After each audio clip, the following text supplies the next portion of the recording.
স্মৃতিরা গেছে পরবাস,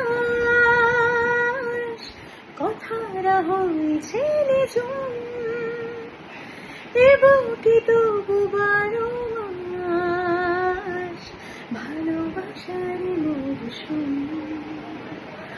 নমস্কার, আমি দীপমালা। আমি আসছি আগামী 29শে সেপ্টেম্বর অর্থাৎ সপ্তমীর দিন ধোবাপুকুর সার্বজনীন দুর্গাপূজা কমিটির পরিচালনায় আয়োজিত এক বিচিত্রা অনুষ্ঠানে। আমাকে আমন্ত্রণ জানানোর জন্য ধন্যবাদ জানাই ধোবাপুকুর সার্বজনীন দুর্গাপূজা কমিটির সকল সদস্যদের এবং কমিটির সম্পাদক শ্রী প্রলয় দাস মহাশয়কে। And this event has managed by Suman from Raga musical events. দেখা হচ্ছে 29শে সেপ্টেম্বর। অনেক গান, অনেক মজা হবে। Thank you.